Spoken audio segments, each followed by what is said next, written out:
Welcome to the confessional. Oh, faithful, we gather here today to review my transgressions when it comes to perfume shopping. I follow the principles of mindful hedonism. You can watch a episode on that in the Perfume Nation podcast, where I outline how I designed a more thoughtful, meaningful way for me to continue to explore the vast landscape of perfumes, how to engage with new, how to cherish what I have, and how to gently let go of things that don't work for me anymore. Today, we specifically will see what was the most delicious, tempting, and coveted fragrances that I just could not pass on. Things that I found, the rare gems in the different corners of the internet, things that I replaced, some of the brands in trends that I'm trying on that are new to me. Stay tuned, we're about to embark on a long and joyful adventure. First and foremost, as Trisha so wonderfully put it, pour la laisse my ass. I have been slowly, in a Target fashion, familiarizing myself with Cartier fragrances, and I have a battery here to show you that I got one by one. The first one, I guess in no particular order. This is the number 6. Slowly but surely preparing myself for a grand brand review of Cartier fragrances, and as you can see, I'm particularly interested in what is their conceptual vision for the haute perfumery, since they position themselves as hyper luxury brand in the world of jewelry and accessories. It only would make sense that the olfactory accessories that they design should have a pretty high bar for conceptual richness. So the number 6, I'm just gonna very quickly describe to you why I picked them and what for. I have one L'Heurs Cartier, it was my favorite, it's number 7. So I slowly started familiarizing myself again with their line because it's been a number of years since I tried it, and back then I just couldn't quite relate to them to justify the full price. But here, I think I'm turning around slowly. Like, I'm finding things that are interesting and unusual about them, and I find that Matilda has a really keen eye for herbaceous tea-like notes, and since soft, spicy ginger tea fragrances are kind of the theme, one of the notes of the year, I got myself the number 6, which is kind of this oolong, slightly smoky mate tea. The number 10 I found secondhand on Mercari, and again, it has these delightfully juicy, fresh green notes, also kind of like a zesty, some kind of zesty tea, like maybe bergamot a bit. Not really. There's something really fresh and tea-like about it to me too, or maybe I'm just at this point lumping them all together.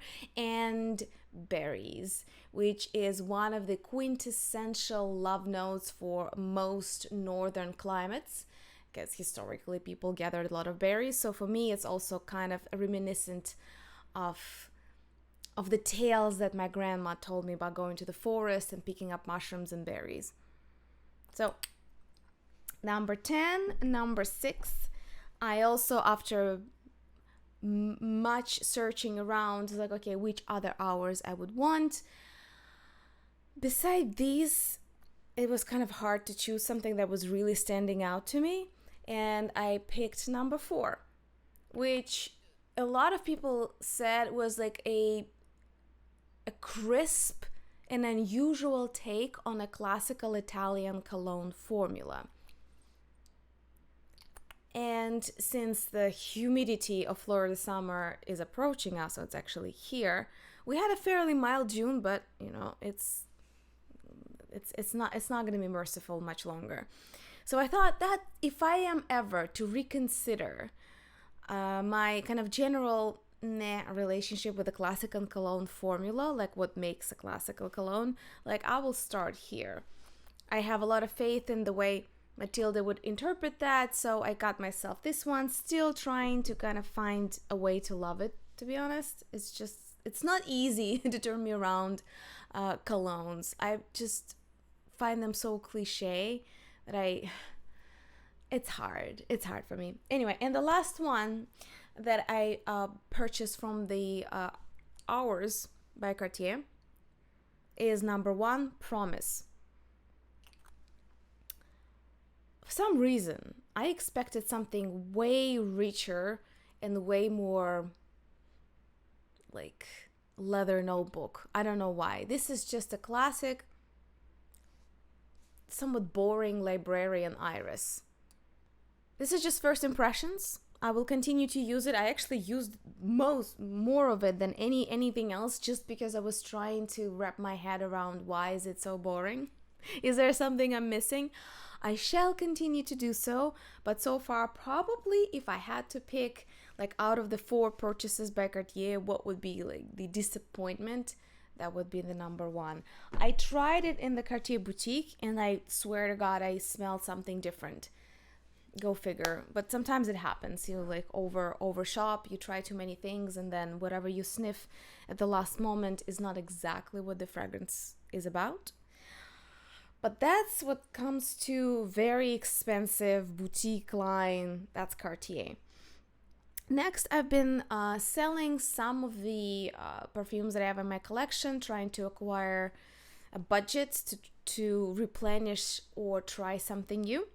Because as you know, if you watch the Mindful Hedonism, I try to sell 2 by 1, kind of like have a more of a recycling, a mindful, healthy recycling of perfume bottles in my collection. Is already way too big for me alone. So Calenche Eau de Toilette was something by Hermes that I always wanted to try. I adore Calenche Eau Délicate. It's their limited edition, now discontinued fragrance that to me is quintessential of feeling safe as a child.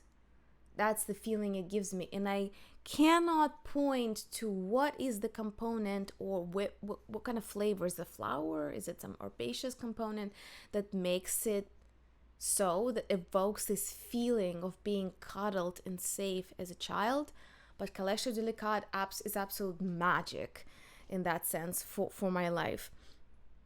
So I thought, I know that original Calenche is different, but I was like, maybe now. I tried it years before. You know, those old school aldehydic perfumes were never quite my thing. And I thought, let's give it another go. And sometimes you surprise yourself. Sometimes you turn around, like you make a 180 and you start loving things that you couldn't stand before. So it was worthy of a try. I adore the bottle design by Hermes. It's really, really well executed. Interesting, kind of soapy, soft aldehydic perfume. It's not like the old school aldehydes. This one is very skin-like, soft, soapy aldehydic fragrance. I haven't found much more depth to it yet, but I shall continue to study and report later on. And since my collection of aldehydic perfumes is actually not that large, not a fiend when it comes to aldehydic perfumes, but I have a few.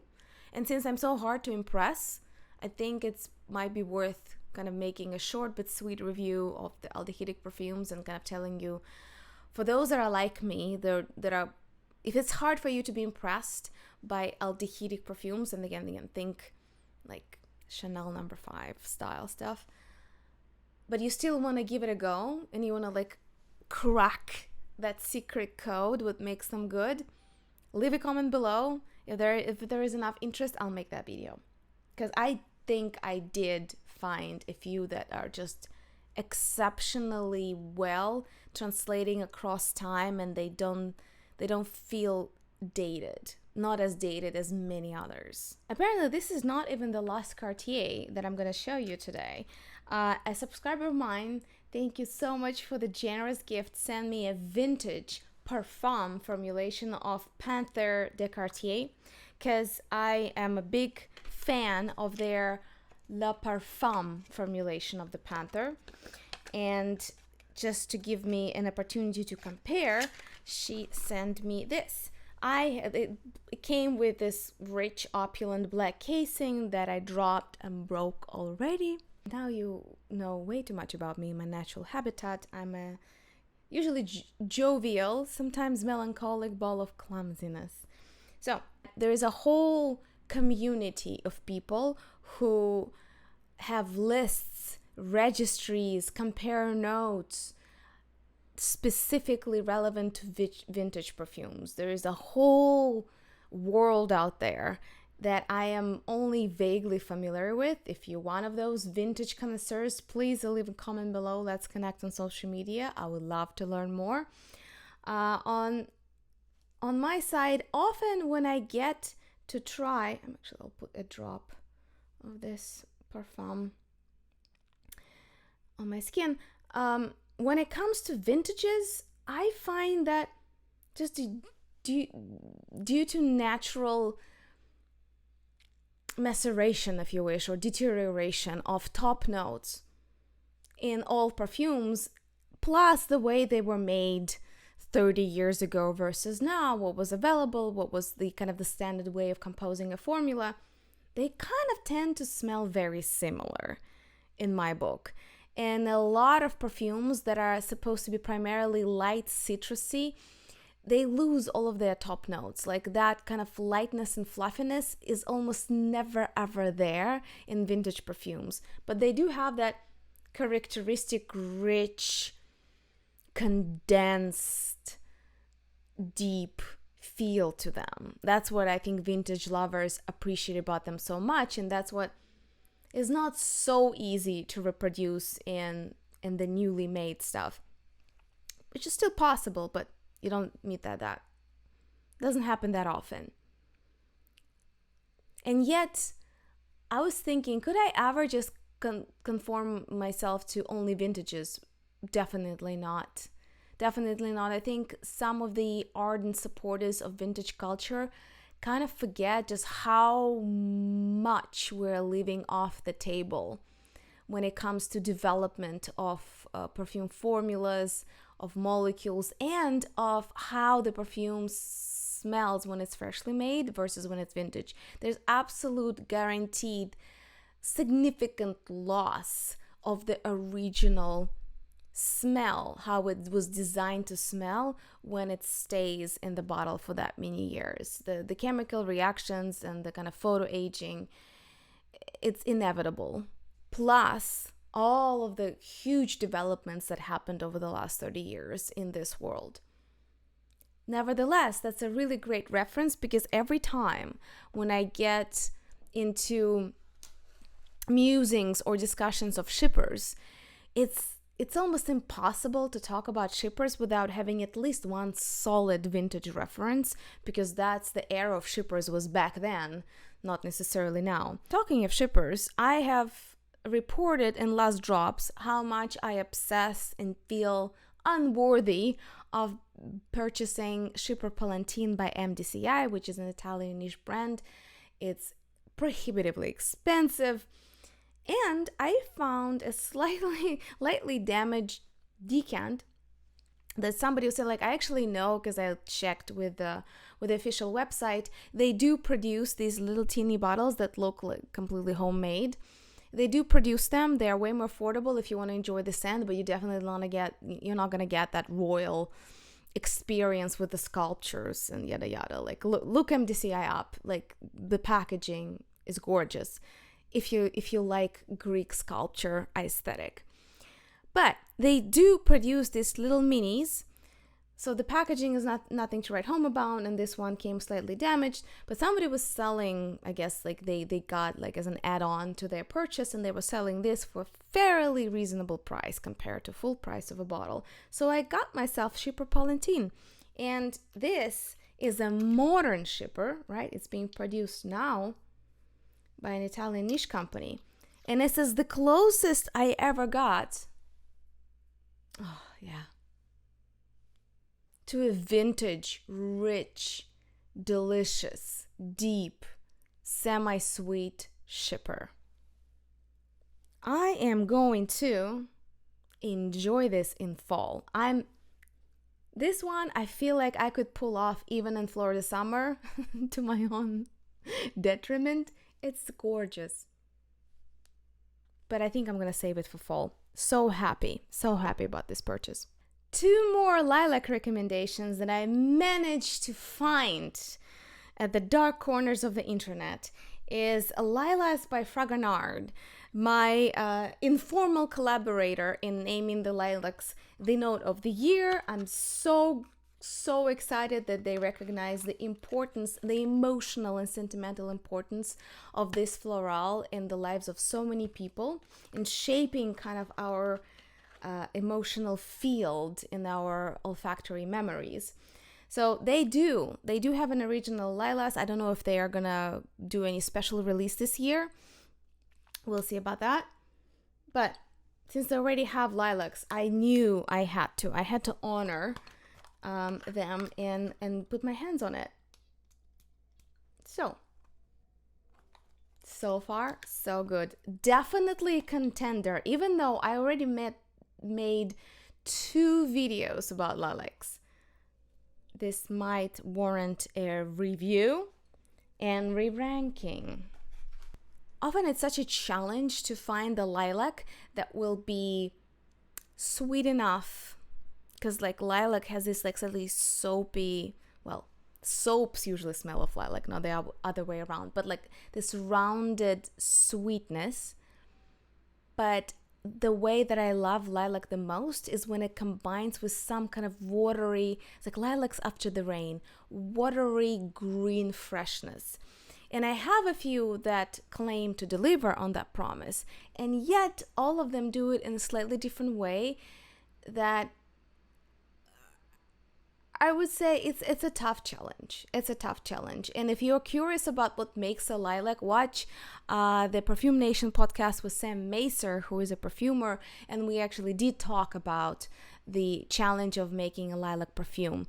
And the challenge there is not what you think. I was surprised by his answer, like why it's so difficult to make a believable lilac.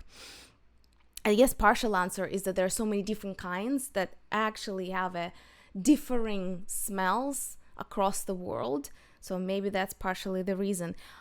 The Fragonard Lilas is worth paying attention to if you're looking for a naturalistic fresh green lilac. And another lilac recommendation came from you guys from the comment section, and I rarely show the packaging. I just kind of I personally get rid of it. I don't ever store anything in its original box, but if you're curious, because this brand, a lot of these brands are hard to find in real stores, and if you're buying it as a gift or you intend to maybe share it with someone, it's good to see what it looks like. So Jean Patou, Vacances, and it's about that June break, I presume somewhere in the south of Europe, that people reminisce about for years. The packaging is good, sturdy. I couldn't call it exceptionally luxury, but I think it's solid for gift giving. There's nothing that I can point here that could be wrong or disturbing in any way. That's the bottle. It comes with a little book that describes the collection heritage. So heritage of Jean Patou, I guess artistic contributions expressed via a set of fragrances. So Vacances.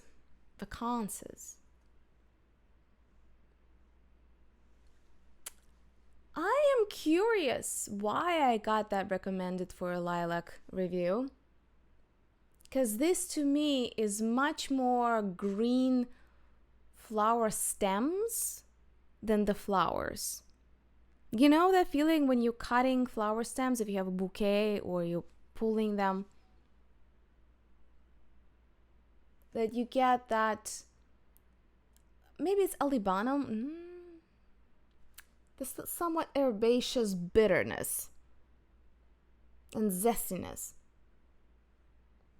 I'm sure lilacs are here somewhere, but that's not the first reference that comes to mind. That said, delightfully made floral, a green one. I think this is a lucky draw because this is a blind buy for me based on your recommendations for summer. I will definitely give it a good wear this summer compared with other green florals, so like fresh, naturalistic florals, and report back to you. So far, so good. I am intrigued. In addition to some of the purchases, the seller threw me 2 Tom Fords, Ombre leather. And by the way, I forgot to ask, when should we review leather fragrances? Because soft leather is the note of the year. And should we save it for fall, or should I expedite that idea? Because I've got thoughts. I've got opinions on the leather fragrances, and I have probably over a dozen to tell you about. And the second one is Tom Ford Electric Cherry. I was curious. They had a release of 3 cherries not so far ago. And since their original cherry fragrance was such a bomb that created a whole genre of dupes, I was wondering how they're going to capitalize on the trend that they created themselves. This gives you probably like the first 3 seconds. It gives you that original cherry, kind of cocktail cherry whiff toward like sweet gourmandy hookah bar type of cherry. But then almost immediately it transformed into the most nauseating chemical, like synthetic, unnaturalistic and non-interesting smelling sweet syrupy concoction that is also, how would you describe it? It's like nauseatingly synthetically sweet fresh. It's when they add something that just pierces through your nose, saying like, I'm sweet and fresh, don't you forget that. Oh, Electric Cherry is a definite miss for me. What do you guys think of their new releases? Tom Ford has been releasing way too much stuff way too quickly. I feel like after Tom Ford left his post there, things have been sliding downhill rather quickly. All right. Keeping up with the rare brands that are hard to find, such as Jean Patou, things of that nature that are like worth the consideration, but unless you're watching a channel like mine or other fragrance reviewers who are like deep into the weeds, you'll never even hear about them or see them ever anywhere. There's another one that I'm slowly discovering thanks to your help as well. A couple of my subscribers sent me a few Jacque Fath decants. And my first introduction to Jacque Fath, and just to show you that's what their bottles look like, their packaging. The first fragrance that I tried by Jacque Fath is Lilas Exquis, and that was your recommendation, guys. That was in the comments when I embarked on my journey to find the best, the most naturalistic lilacs in the world. A lot of you said may or may not be the most naturalistic, but it's the most beautiful, and you were right. So I thought, all right, I have some budget to explore new brands to me this year, and I added Jacque Fath to the list. It hits all the right points for me. It's a historic house. There is a lot to be studied and understood there. The creations that they offer are, I mean, it depends where you buy them. If you buy them in Neiman Marcus, it's actually still affordable. It's not nearly as expensive as Parfums de Marly, or I'm not going to name names, like all the others that are $300 and above. And for the price, if you can buy it in the boutique, it really delivers a lot of artistic value, and in my view, they're easy to wear.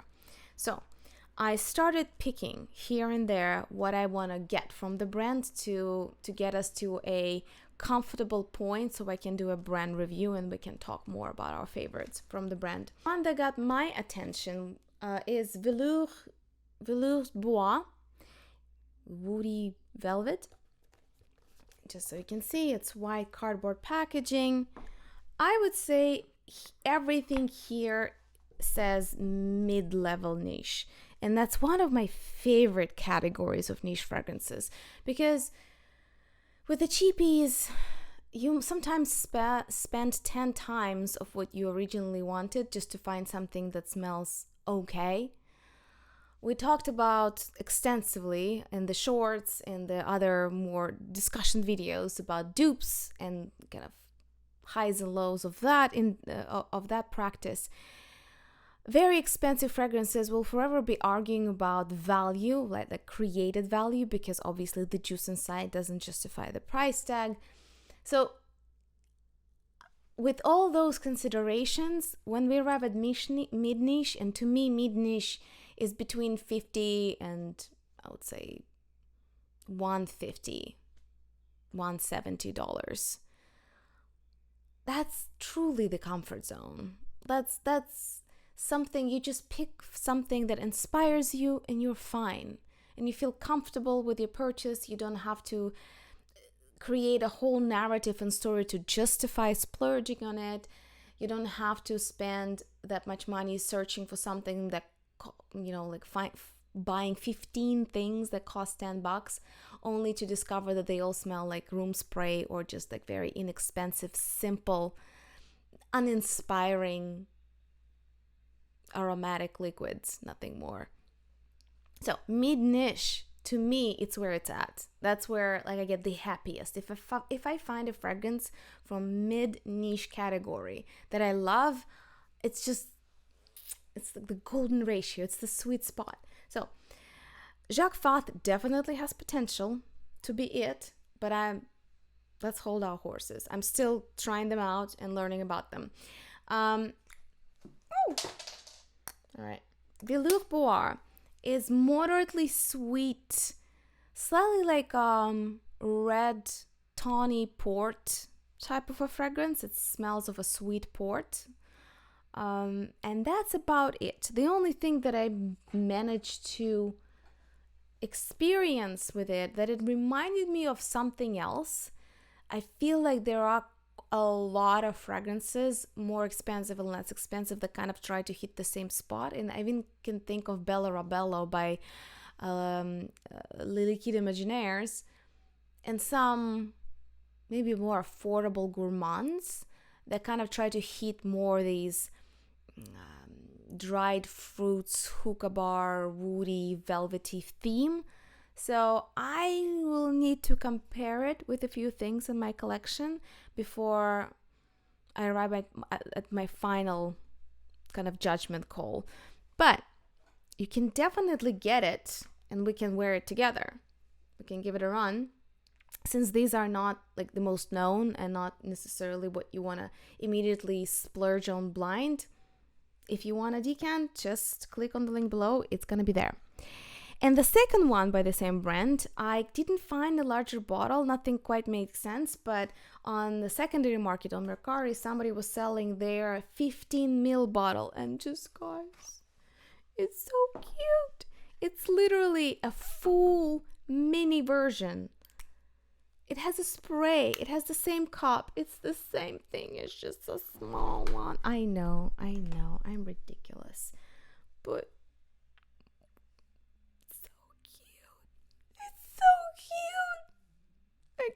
I just can't. And this is Tempête d'automne, the storm, the autumn storm, or the storm in the fall. I was fortunate enough to get a decant from my subscriber of this perfume, and this soft, spicy, slightly patchouli, like the leaves that are both wet and warm with the afternoon sun. They sometimes give this kind of aromatic feel. Sometimes really pleasant, sometimes not so much if they start rotting. So I feel like these are the autumn leaves before they start rotting. It's when it's just like when it starts, when there's everything just breathes so beautifully in the soft afternoon September sun. So I'm still working on that decant. And I do have a rule not to buy a full-size bottle before I finish a decant, but I'm way over the half, right? I am kind of bending the rule, maybe not breaking, but bending the rule here. And I got myself 15 ml. And I don't know, come on. Like, am I the only one? It's like a baby. It's like this bottle had a baby. They're so cute together. Question to you guys. Any other Jacque Fath fragrances that you consider to be amazing, great, worth the blind buy? And if you're willing to shoot me a decant, the address is down below for the blog. I would really appreciate that in the preparation for the brand review, because I really want to do it justice. I'm impressed.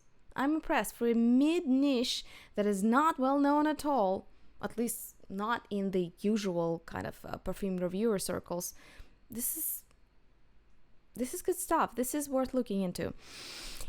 Okay, I've been waiting to tell you about this for a while. Everyone and their mother bullied me to try this, and I resisted. I feel like now it feels like for a century, though it's not that old. It is Musk Milano fragrance that's called, it's gonna be not much of a surprise for some of you, Russian tea. Tea is the note of the year, yes. Berries are as like the thematic fruity note of summer. I think berries are really experiencing such a huge revival, and I notice them in nearly everything these days.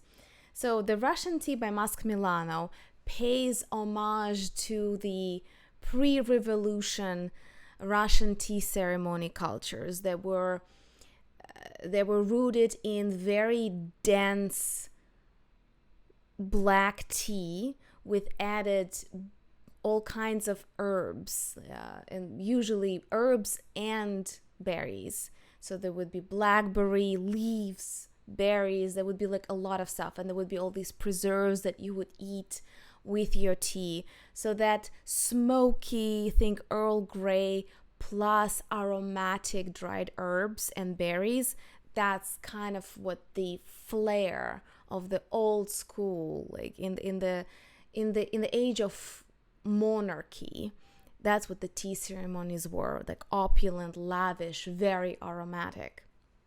Russian tea is devoted to that era, and god damn, it delivers.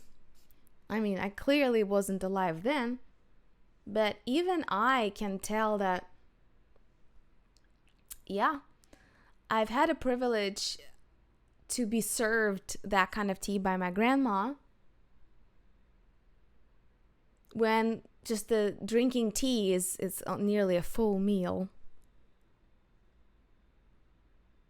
Russian tea by Musk Milano, I get why it was such a bestseller in its own category. First of all, it is quite potent.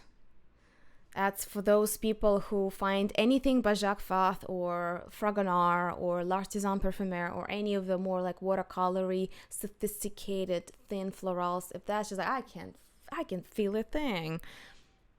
That stuff, you will feel for a day or two. It absolutely grabs your nose if you spray it on clothing. I tried it only once. It stayed there until I washed the clothing. And in some ways, the smokiness here makes me think of leather. I haven't looked at the pyramid of Musk Milano Russian tea, but I sure get this smoky leather feel with it. But also kind of like a very dense black bergamot tea with jammy sweetness lurking in the corners. Powerful stuff. Question to me is like, I absolutely am like applauding, compliments to the chef of how this was devised and executed. I'm just not sure I can survive wearing something that has so much silage all day. I like it. It can be nauseating to constantly be smelling your own perfume at all times, even if it's a masterpiece, at least for me. I, just like an average human being, I enjoy smelling something nice in whiffs. When it's bombarding your nose without stopping, it's harder. But maybe I just need to find a way to tame it. Talking of taming, I've got some humility lesson that I experienced recently. Some of you hopefully don't remember just how thick I laid it on Sephora in the past probably year of me making videos. I don't know how, but I still, even after what I'm about to show you, I'm still maintaining that belief that there's absolutely no fragrances to be found in Sephora, that they're dead. Like, their selection is just so blasé that you just as well served going to a gas station and picking up a fragrance there. That said, Prada released a new cologne in their line of Infusions de Prada, my favorite, my top 3 waters or colognes lines in all of the designer market. And they released it to Sephora. It's called Prada Infusion de Gingerbre. And again, tea, spicy tea, ginger tea. It is falling into the theme. What was also reported that the kind of the spicy tea like ginger was a trend in 2024. So I had to get it. It was like, first of all, it's a new Prada cologne. I have to. I love them. I'm such a big fan of how those are formulated. And ginger. Not that I adore ginger, but I was curious how Prada would do it, and it kind of also, fell into the theme of the year, so I wanted to put my nose on it. It's very ginger lemon candy. If you ever had those hard candies, they help for with the sore throat, and sometimes helps if you're experienced nausea or vertigo. So to me, it gives a very strong lemon ginger candy feel. I was sincerely hoping for a little bit more spicier, multi-dimensional ginger experience. If you've ever had fresh ginger, like ginger turmeric shot, or like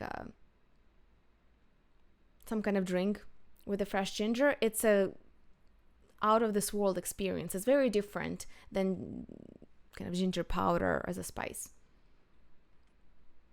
So this falls a bit flat for me, and maybe that's why it was released to Sephora.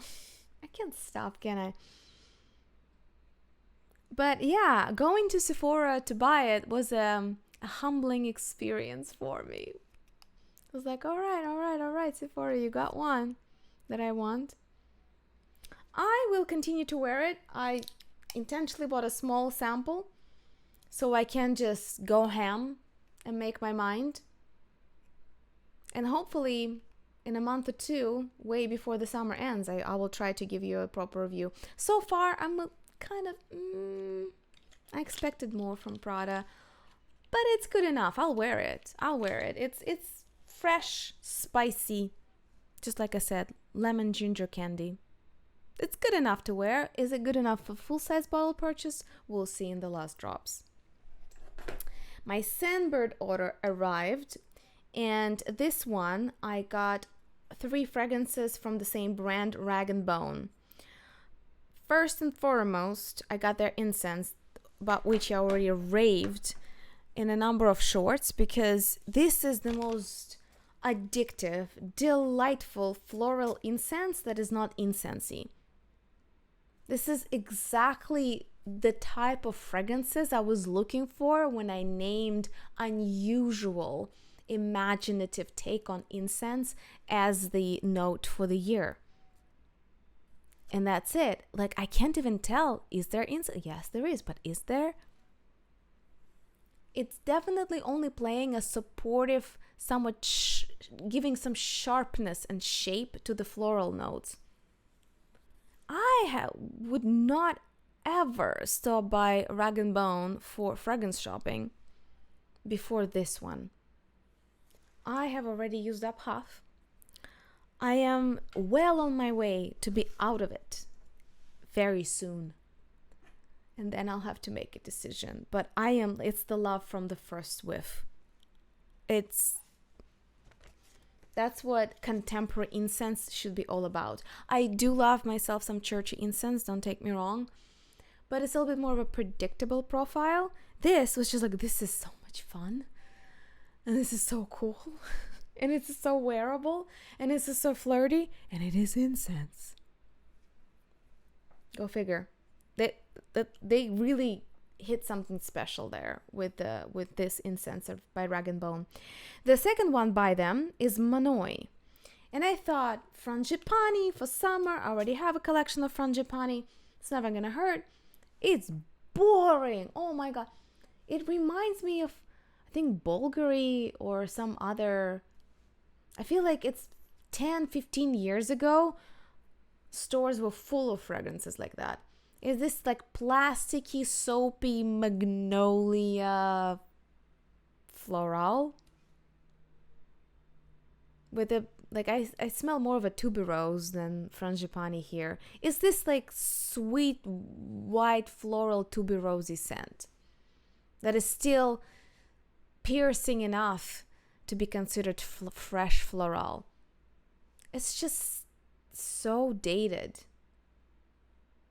Maybe I'm just not the biggest fan of yet another piercing fresh tuberose. But it's not interesting. Like some tuberose scents are green or zesty or this or that. This just smells so generic to me. So yeah, Monoi, I don't know what to do with this one. Maybe I'll just regift it to a more appreciating soul. And the third one by them is Odditiy, which is spice upon spice upon spice. It's supposed to be this kind of like a wooden desk in an old library. And yeah, it delivers. And it delivers on the promise. I do think I'll need to do a thorough comparison with other dry, spicy, woody fragrances that I have in my collection. Obviously, they're probably marketing it toward men. But I find that sober, dry, aromatic woods, not the piercing ones, but kind of like it's almost, they're a little peppery. They sound good on everyone. And you can also layer them easily. You add a little bit of a floral there, you get a very substantial, interesting floral.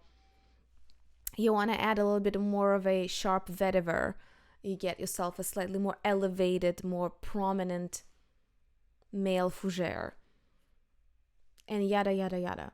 So in a way, it's almost like a good layering base that gives you this like old school, old money pedigree. So like Odditiy, in love with incense, even though just like Fleur de la Lida by Ducita, surprisingly appealing,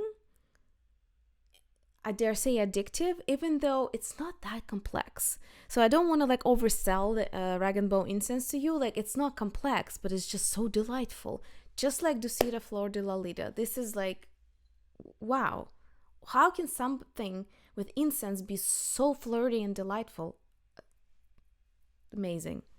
A few Bath & Body products. I was surprised to discover that Floris is kind of, if not owning, but is prominently popular as a luxury fragranced aromatic bath and body care in England. It even was featured in their reincarnation of Sherlock Holmes with Benedict Cumberbatch in some of the episodes. It was like, whoa, that's Floris, but right there. They even discussed it. There was some like part of the deduction that it played its part in as a luxury skincare item that some secretary got from her boss, whatever. So I did try some Floris scents before, and I do find them Puritan. Their honey oud is interesting. I'll give it that. And that was a gift from my subscriber. I'm eternally grateful because I would never probably buy it for myself. I'm still dancing around the ouds, trying to find my way into it. And the rest of what I tried from Floris was just less than impressive. I was just like, okay. In the sea of timid, shy, flat florals, I don't see why. But I tried their Rosa Centifolia body cream. It was actually hand lotion, and I fell in love. It's very functional in a way that it really moisturizes the skin. There is no complimentary perfume to Rosa Centifolia, so you can only get it in their Bath and Body line. But I really liked how it opened up. So many fragrance houses, when they try to change the chemistry from alcoholic liquids to something that will be applied on the skin directly, like a body lotion, it just doesn't work. Even though they spend money and time trying to reformulate a fragrance formula to fit a new medium, rarely ever it really works, I find. But Floris really, they got some good chemists, because the fragrance opens up beautifully, deeply, interestingly, but it's not nauseating. This is what I was afraid of. They would just, like, if it would just follow me around or disappear within 15 seconds. So take note at the Floris Bath and Body line. So I got 2 more. This time shower gels, because I'm finishing up some so I can do swaps. I got Floris Zafiro. A lot of positive reviews. This one does have a complimentary eau de parfum if you ever decide to get yourself a personal perfume. And this one had a lot of praise from guys. So I was like, all right, so maybe that's something I could recommend to a male subscriber if they're interested, but I need to get more familiar with it. And a night scented jasmine. Jasmine to me is a very room spray. I don't want to offend anyone, but it's just like, for somebody told me that about lilacs. Like, I love lilacs because it's the smell of my childhood, but I don't want a perfume that smells exactly like a lilac bush. To me, the more the merrier. I love lilacs as a personal perfume, but jasmine to me is that. I do smell it a lot in the American South, so for me it's more of an interior smell or an outside smell, like jasmine bushes, or maybe certain body products remind me of jasmine, but I rarely enjoy jasmine as a personal perfume. So I decided, why don't I indulge in night scented jasmine in a hot shower? We'll report more whether it makes the cut as my favorite or not. We'll see. But it's a bit of a splurge. I know. Like, luxurious, overly expensive Bath and Body products are definitely a splurge. But the psychology of it really works for me. When I'm exhausted or just sleepy, and you turn on the shower and you get it like to be really, really hot with a lot of steam, and then you pour a little bit of some of this stuff that is really well formulated, the way that it opens up in steam and it goes through your nose and opens up your pores, it's such a transformative, I dare say, religious experiences for me.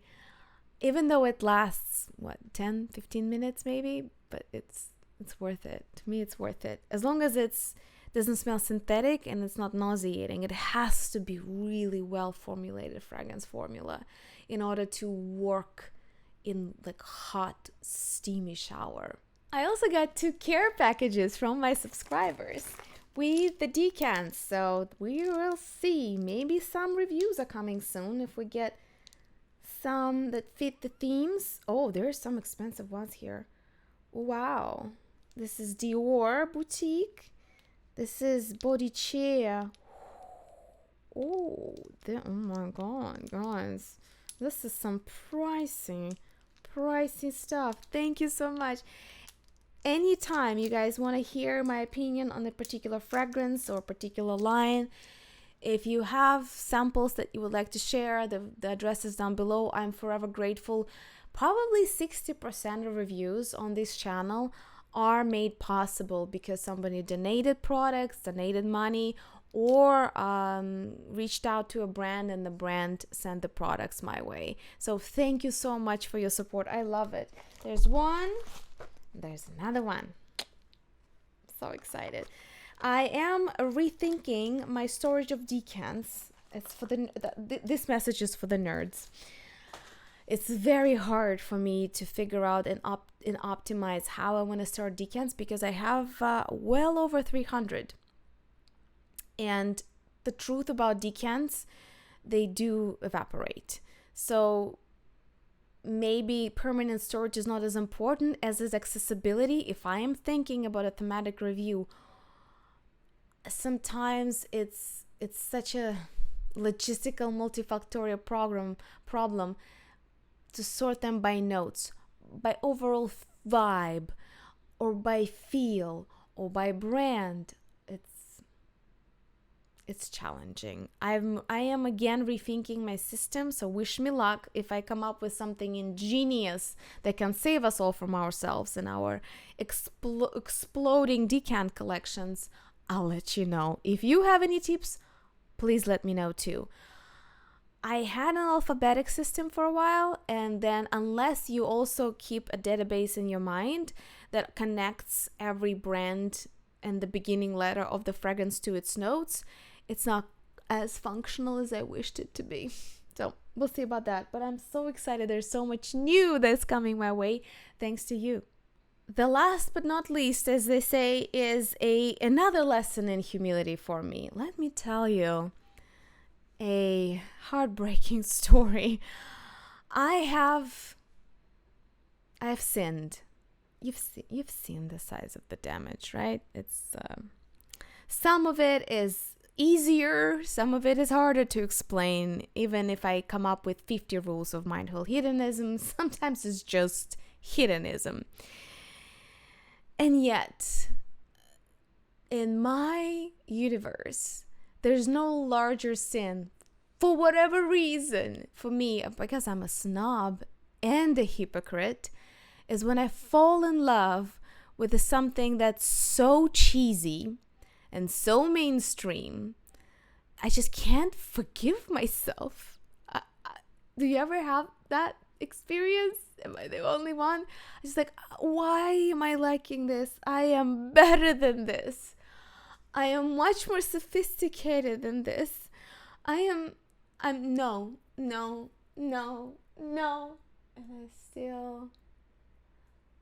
I still like it. So that's what happened between me and back in the day and Replica by Margiela line, Maison Margiela Replica Exchange, fragrance called Lipstick On.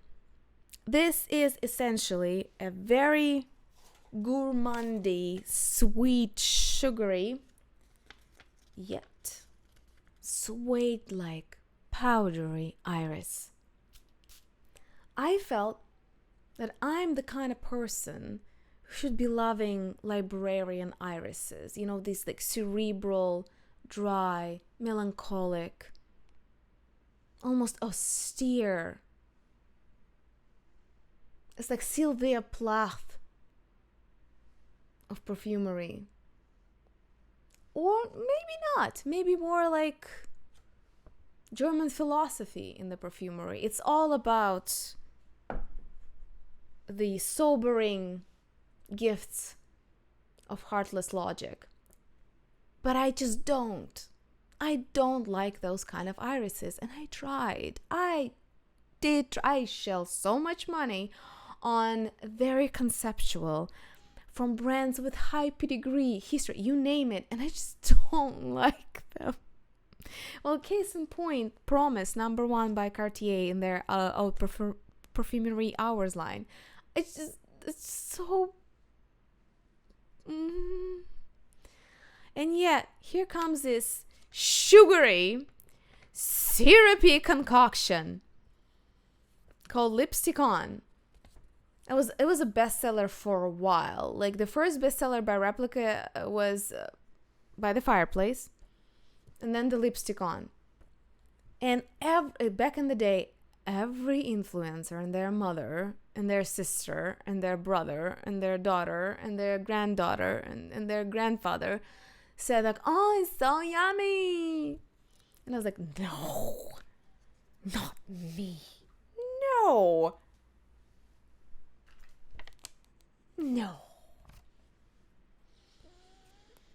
No. No. Fucking love it. No. No. And here it went for years, until they discontinued Lipstick On. And there was just, okay, this is that kind of sinful affair, you know, something that you never put in your memoirs that will just never happen because I was too highbrow, I was too snobbish to enjoy that lustful, primitive gift of syrupy sweetness with irisy powderness. And then the miracle happened. Clearly I have a bottle, right? My subscriber heard me whining about it and said, like, you know what? Let me take it out of your hands. Here's a birthday gift for you. Like, one day of the year, there will be a birthday. Here's the birthday gift for you. I'm gifting you a bottle of discontinued Lipstick On by Replica Exchange, so you can indulge guilt-free. You did not spend a dime. You don't even have to tell anyone you own it. You don't even have to tell anyone you wear it. Just, here's a bottle. Here it is. You don't even have to spray it. Well, it's now, I'm not going to show you. I do use it quite a bit. And when the event happened this year, when Lancôme released their Iris Absolue in La Vie Belle version, imagine, I was snobbish even about Maison Margiela. Just imagine how snideful and condescending I've been to La Vie Belle line. I'm the queen of judgment in that respect. I was like, oh my God, me, La Vie Belle, what? You must be kidding yourself. Like, do you see me in Lancôme La Vie? Like, really? You think I'm that girl? You think I'm that? Please. Never.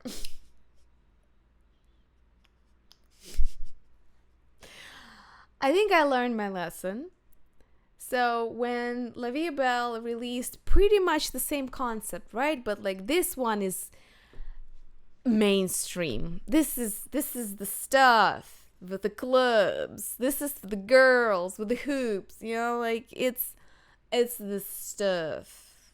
La Vie Belle will haunt you until you beg it to stop, and it will still keep going.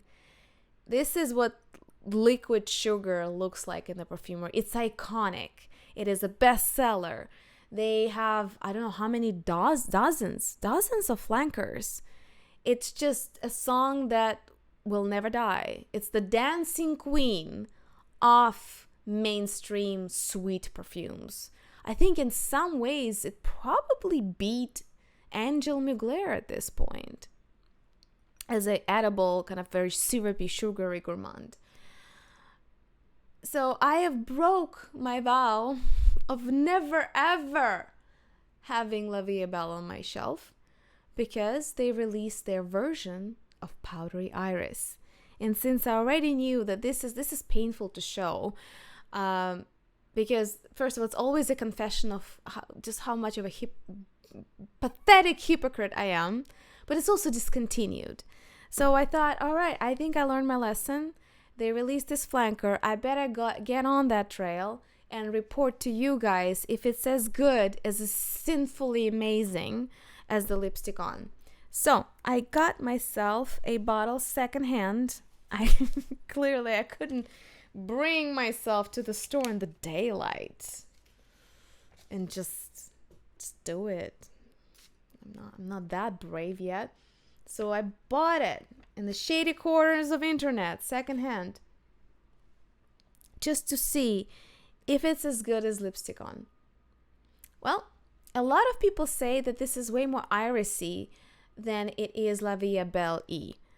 I dare say, maybe compared to other La Vie Belles, this is a big departure, but I unmistakably feel the kind of the burnt liquidy sugar, syrupy DNA here.